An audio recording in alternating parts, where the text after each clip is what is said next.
Hello, I'm Ben Wattenberg. Tax time. It always churns up a lot of strong feelings, and one of our guests, Amity Shlaes of the Wall Street Journal, claims to understand just how Americans feel about taxes.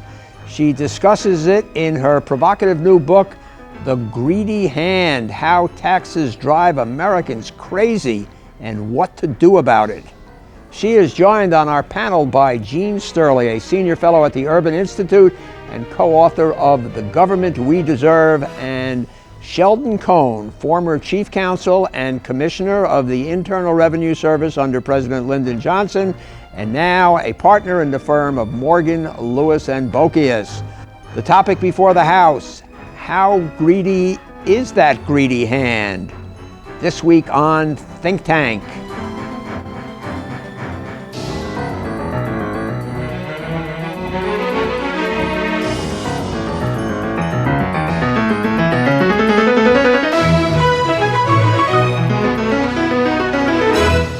Hello, may I help you? Yeah, I'm hoping you can help me fill out my form.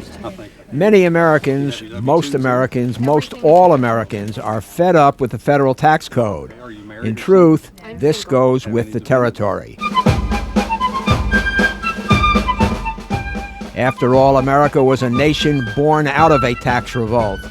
No taxation without representation was the rallying cry of colonists fed up with King George.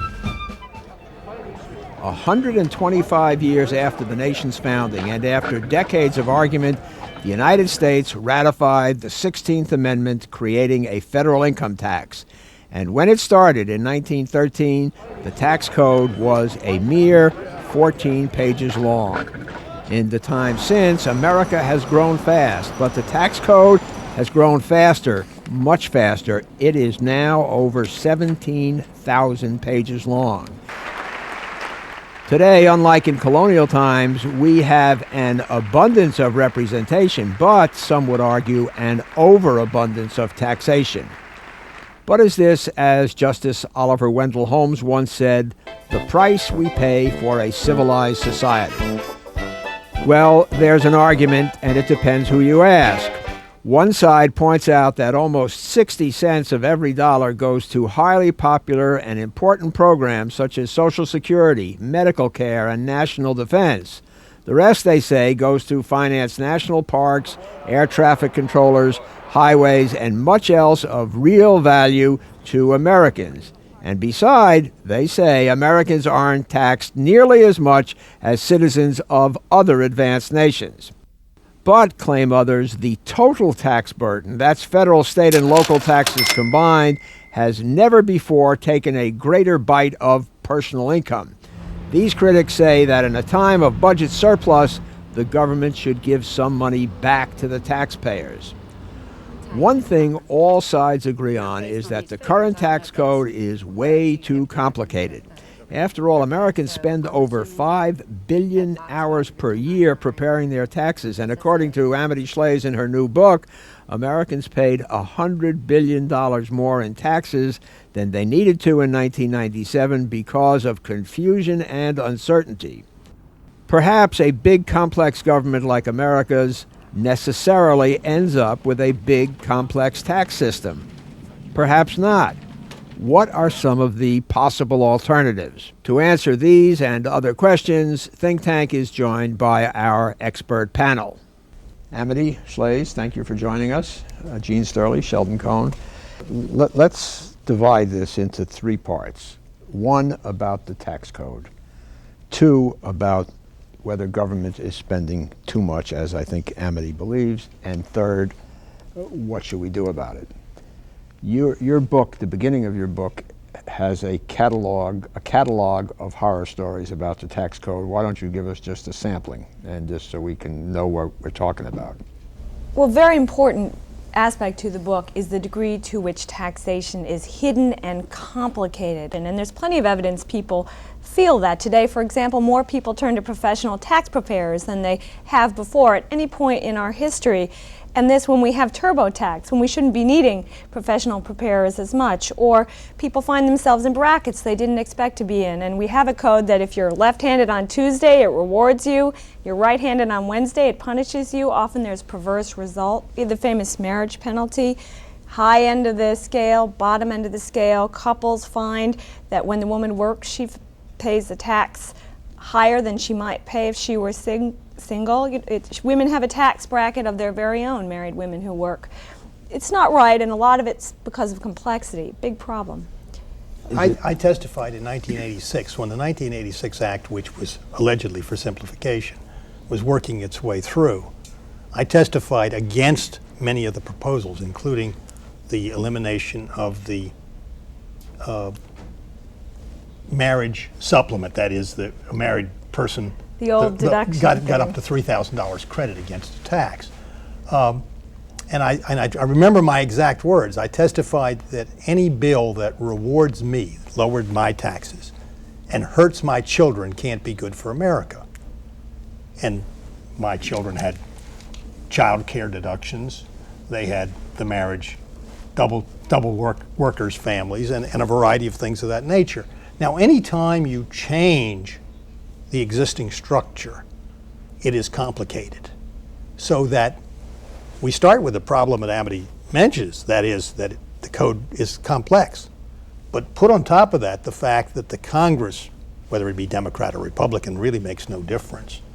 Just about every year, or certainly every other year, puts on hundreds of changes, many of them minuscule, many of them targeted to very specific problems. That means that 100 million people have to read that, because those instructions have to include everybody. So here you're a Great Society Democrat, and you're agreeing with this conservative who says the tax code is bizarre and complex. But that's too complex. But that assumes that I were king, and she's assuming she were queen, and she can rule, but you can't. I think there are layers of complexity, and that's the reason the debate is so hard. The first layer is that as soon as you tax, you have to go in, you have to measure what you're taxing. You do distort behavior. That's the first layer. You distort behavior, right? You distort. You will inevitably distort some behavior. The second layer is that we often have legitimate principles on both sides over which we'll fight. Some people believe progressivity is important to help low-income people. Some people like flat rate tax systems because they're simpler. Those are both legitimate principles. You can compromise among them. The layer of complexity that's not needed, however, are those that really don't fit within any principle. They're not even compromises among principles. They're the types of things that Sheldon just mentioned a second ago, where special interests come in, get a special tax break here, where we go way beyond any bounds of what we think would be legitimate under any principle. And that's the layer I think that most Americans object to the most. However, the reformers always promise to get rid of all of it. And so we always end up back in this debate about whether we like taxes or not. Well, are we getting to reform already? I still want to talk about the problem. I mean, there's very... Unlike the tax code, we are not rigid. There's a lot of things we assume, particularly when we're working from Washington, aren't necessarily so. For example, progressivity. You'll have Democratic lawmakers will say, oh, everyone wants progressivity. Republican lawmakers will go... Progressivity means that and people at higher... progressivity means... Just tell us what progressivity means. Not everyone knows. Well, interestingly, progressivity has a name that sounds like progress, but many people argue it's the opposite of that. It says the more you earn, the higher rate you pay. Right. Graduated rate structure. Diminishing Diminishing marginal returns is another way to put it. Can I just, quick amendment here? Sure. It also means the lower your income, the lower the rate you pay. Yes, right. That's right. Okay. But I found many studies when I looked into this, dating back to the 50s, that Americans don't necessarily understand progressivity. They don't necessarily agree with it. For example, Blueprint, the New Democratic magazine, found that only 1 in 5 Americans believed it was the job of government to redistribute wealth. And fewer Republicans naturally feel that. So you have one mindset in Washington that says we have to have all these principles. Complexity, we need it for fairness. Or progressivity, everybody agrees with it. Even Republicans are afraid to not be for progressivity. They want, they make a flat tax, which is close to the other end, but they're afraid of it, so they back away from it. For example, one reason we have this marriage penalty debate, Ben, is because the Republicans are afraid to do what they're supposed to do, which is fight for a flat tax. They're afraid to say they're opposed to progressivity. First, Amity's right about several things. Progressivity is way oversold as a debate. We often can't deal with a lot of other problems of the system, such as simplicity, because we're always debating progressivity on both sides of the issue. You can see how we immediately jump or to as it the here. Democrats say, fairness. Right? That's the That's the right. simple word for so we'll abandon progressivity. everything else. Right. We'll abandon a simple tax code. Right. We'll abandon a tax code that taxes people with equal incomes equally. We'll abandon all these things over some minor debate over progressivity. But just a couple facts about progressivity. If you look back around the early 60s, the system was essentially a flat rate system for 90% of the people. It was only the top 10% of people who started paying the much higher rates. The rates went up to a much higher level. This was in the 1960s? Early 1960s, 90% of the people either paid at a zero rate or a flat rate of 20% in the income tax. And the Social Security tax was only 3 percentage points or 6 percentage points if you combine together the employee and employee rate. And now it's 12.5 or 12. No. 15.3 in Social Security. It's But what 15. happened over that period of time is we did move into the tax system to much higher rates, the upper middle class. That is, whereas before it was only the top 10% of people who started paying the higher rates, we moved it down to being the top 20 and the top 25%.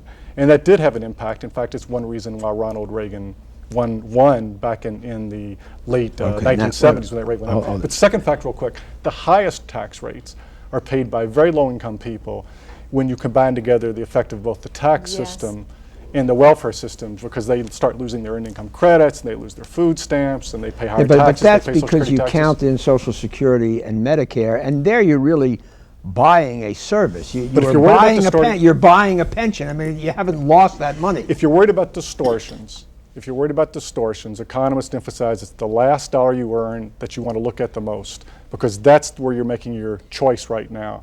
And the welfare population faces the highest tax rates of anybody as they lose those benefits and they move in the tax system. And I think Amity agrees with that as well. Oh, right? yes. Well, in The Greedy Hand, we have a classic marriage penalty couple uncovered by June O'Neill when she was CBO director. Congressional Budget Office. Congressional Budget Office. A man earns $10,000. His girlfriend earns $10,000. They have 4 children. Between them, they decide to get married. Household income, $20,000. Their tax burden. They had 4 children before they were married. Before they got married, they do the right thing. The Well, they Christian do the right Coalition thing is a little happy. late. They do the right thing a Christian little- Coalition is happy. They get married. They see their tax burden go up over $3,000 because I'll put it another way. I do this comparable example. You have a couple like this, single head of household on welfare. We've now pushed her or him, but usually her, to working, making about $10,000 a year. If she marries somebody else making $10,000 or $15,000 a year, their combined income will fall by 30%. Most of the argument against complexity of the tax code, the serious, really pungent, ferocious argument, comes from people who want less government.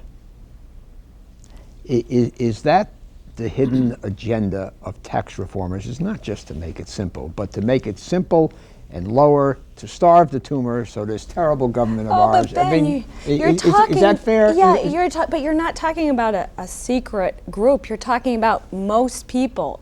In The Greedy Hand, I talk about this famous. If it was most people, it would have happened. No, I don't think so. You're talking about the Harris poll from the 70s. They said, do you agree the best government is the government that governs the least? Well, in the 70s, most people did not agree with that. We were in a big government moment. Same question, again, asked by a Democratic group, this Blueprint magazine. Do you agree the best government is the government that governs the least? Majority agrees with that but today. then ask them the next question is, do you want to cut Medicare, Social Security, and defense? Those are the 3 biggest things in our budget, and 80% of the people on Medicare and Social Security, what are you, crazy?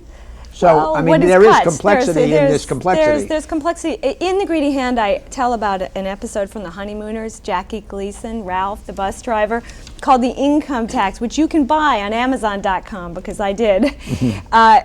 Ralph is very upset. He owes $10 to the government. He complains about the complexity of the code to Alice. She yells at him. They have one of their fights. Then he has a big classic change of heart. He says to Alice, oh, we ought to give all our money to the government. Alice, I'm so sorry. We owe this government everything. And he kind of cries, and the strings play, just like it always is in the Honeymooners. And I saw this episode and I said, I can't imagine this airing today in our post-Seinfeld culture, because nowadays we have nothing like that consensus. This was an episode that was made during the Korean War. So there was a national view of what we should be doing. We should be fighting the Korean War. And this was the beginning of the interstate highway system. If the consensus is so much against big government, and you've had Democratic presidents with Democratic Congresses, you've had Republican presidents with Democratic Congresses, you've had almost every conceivable combination and permutation, and yet taxes don't really I don't get believe cut. she believes in democracy, because people vote their pocketbooks. And Well, I don't always agree with what they vote, but that group of folks down there, they're 535 people up on the Hill, represent us. And they do what we want to more often than they should. Well, Occasionally they ought to vote their own Sheldon, conscience. here we are. We've had this wonderful thing happen. We have this historic prosperity. It's as big as the Industrial Revolution. It has absolutely nothing to do with government. That's why people laugh at the Al Gore joke, that the mistake, this faux pas that he made, where he said he invented the internet, because people can tell that government wishes it invented the internet. You say it had nothing to do with government? I mean, I think it had very little indeed to do with government. If the government didn't spend 50% of tax revenues during the Cold War on military, you think we'd have Silicon Valley? But very little from the 90s. It has to do with, you can argue it comes from lower tax rates. When they lowered tax rates in the late 1970s. But you just argued Silicon that taxes Valley. are higher than ever. Well, you can't now have they're- it both ways. No. When they lowered them in the late 70s, that helped Silicon Valley to lay the roots it has today. And the prosperity that we have makes us happy. And maybe we might, this is called the wealth effect, maybe we might tolerate a little more because, hey, our 401k is growing at 20%. So governments bothers us less. Tax reform comes in recession. Hold on one second. We all know this. There but was a people study- are very disillusioned about taxes. There was a study, let's talk to that. There was a study recently, I guess commissioned by the Washington Post and conducted by the accounting firm of Deloitte and Touche, and it said, and I quote, Americans across the economic spectrum will pay less of their income in federal taxes than they did 20 years ago. That's correct. Mr. They're Commissioner. paying more in state taxes. She's really lumping peaches and pears, and she gets a result. State taxes are much higher, but the federal taxes are Federal lower. taxes as a share of the economy are higher than they've been at any point since 1944. In the economic report of the president, it says that. The average tax rate for all Americans has gone up in the federal tax, and it is at an all-time high. However, tax, not income. the differential between the all-time low and the all-time high is very little, because federal taxes, for the most part, have been relatively constant on average. Flat. What has raised them in the current period is that the income distribution has become much more unequal, and we have a few people at the top who are paying a much, much larger percentage of their incomes in taxes. So you can get these dual results, and they're quite right. The average American isn't paying more in taxes, but the average tax rate across all Americans, including the richest Americans, is at an all-time high. The two exist coterminously. Is the IRS, the Internal Revenue Service, are they the villain in this story? No, they're the proximate demon, but the demon behind the demon is the code. We're all going to be nice to Sheldon since Yeah, he's I a mean, former IRS commissioner. I don't think not- anybody here would say the IRS is the problem. The IRS tries to administer what the policymakers, But- what the Congress and the President The give them. IRS, I mean, as I understand it, actually has in-house debates with heavy contribution from people who are trying to protect the taxpayer. Oh, absolutely. The interesting thing, illustration, there was a time when Lyndon Johnson decided we ought to suspend the investment credit for a year because we had a little inflation, it was heating up, and so we sent up a one-page bill to the Congress. You will suspend the investment credit on day one, you will reimpose it, you will reallow it on day 365. The bill came back 40 pages. The bill came back 40 pages because the airline industry needed something. Airliners take 5-6 years to build, and each one lined up with its exception. Congress, being what it is, the representative of groups, was susceptible to the lobbying of each particular group, and the IRS got back a 40-page document with exceptions for 20 different industries. which it then had to figure out how to administer. All right. Now, just one second. Speaking of the late, lamented Lyndon Johnson, he had a habit, as you know, Sheldon, at about this time in a conversation, he would sort of look at you that way and say, "Therefore what?" That was his line.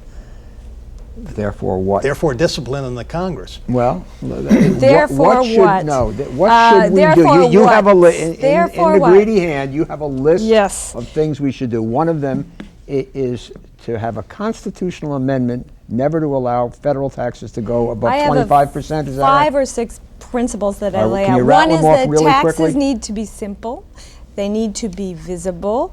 They need not to change a whole lot. Now we don't just have change, we have an accelerating rate of change, which is why people are so upset. That's why we have this IRS rage, the symptom. Last time, you know, this 86 experience was a very bitter experience. 1986. 1986, because the Republicans and Democrats together worked so hard to pass the imperfect but important tax reform, and it was turned to dust by a Republican, by the tax cutting party, within 4 years. So tax cutters. As someone intimately involved in the 86 Tax Reform Act, I can tell you some of it does remain. You were on the Reagan White House staff then? That's correct. I was the economic coordinator of the Treasury's effort, which was the proposal that went out that led to the Tax Reform Act of '86. And did the Reaganauts cut up their own tax code? Well, interestingly enough, that's what Amity said. The trade-off then was for lower rates, for base broadening and lower rates, and some of that was achieved. We got rid of about 11 or 13 different credits and provisions which had never been achieved before. And they've put in now a half a dozen more, so at the same time, there were a lot of compromises made that added to complexity. But we did, for instance, reduce dramatically the extent to which taxpayers got involved in tax shelters. And today, still, that part of reform remains. The draft to find out from your accountant and your lawyer the most intimate types of shelters is less. It's still there, but it's less. The chairman of the House Ways and Means Committee, Bill Archer, said a couple of years ago that he has given up doing his own tax return because he can't understand the bloody thing. And in point of fact, I mean, you see these pictures of regulations literally that high, 6 times as long as the Bible. You all know those horror stories.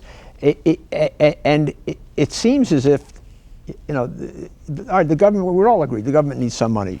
Amity says it's taken too much, Sheldon might say it's about right, but isn't there any way that people who can send a man to the moon can't design Absolutely. a simple It's called, code that people understand? It is called discipline. There is but that's not a code. No, it is. Oh, you know, you I need have a a good chairman of the Ways and Means Committee who cares about complexity But and that- who will hold But down. that presupposes you're going to keep the basic structure. Ben, But with I have a good Amity's solution amendments, to you're going to this. have constant There's a- change. You it's- can't stop them from You changing. got a big- No, you got a good big solution to solution? this. Well, the proximate problem is the lobbies. You say, oh, let's have a flat tax. First we'll shoot all the and lobbyists, right? the home mortgage deduction lobby, the realtors, What's the for example, solution? says, no. What's the solution? Steve Moore of the Cato Institute has something called the alternative flat tax. And he lets you run the numbers on your current form, and you can see how you come out with your home mortgage deduction. And if you feel you need to keep it, you can just use the current system. Or you can try and run the numbers for your same return, but with a flat tax, 20%, 21%, and see which gives you a better bottom line. When do you have to pay less to government? And you pick, and what you'll find is very, very many people indeed will come out better. They'll have to pay government less when they pay the flat tax. And the flat tax would eliminate And a massive amount of the flat complexity. tax would be a rate like 22%, but with a big exemption. The first $36,000 of income under some of the current plans. Is that you- what- Which is really means it's not a exempted. flat tax. That's Right. right. That's but 2 rates. well, let's just, That's let's 2 rates just already, call it right. the flat Zero- tax. zero That's what and they call it. whatever. A positive But rate. anyway, this gives people an option to try where they do better. And a lot of people will find they don't need the home mortgage deduction or whatever else, the charitable deduction or whatever else has prevented reform Can in I previous suggest that debates. having And to I compute like it this. twice is a complex? Oh, okay. No, Hold- in hold- TurboTax hold on. you don't. That's not a problem. Well, if it's not a problem, then it's not a problem at the moment. Hold on one second. We are over time. I'm going to ask you each for a simple answer to a simple question. Put yourself in a time machine and go out 10 years. Will the tax code, the federal tax code, be substantially simpler? I hope so, but I don't have any reason for that hope. I seriously doubt it. You bet. I am with you on that. Thank you, Gene Steuerle, Amity Shlaes, and Sheldon Cohen. And thank you. For Think Tank, I'm Ben Wattenberg. We at Think Tank depend on your views to make our show better.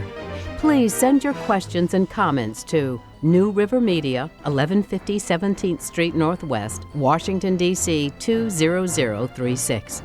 Or email us at thinktank@pbs.org. To learn more about Think Tank, visit PBS online at www.pbs.org. And please let us know where you watch Think Tank.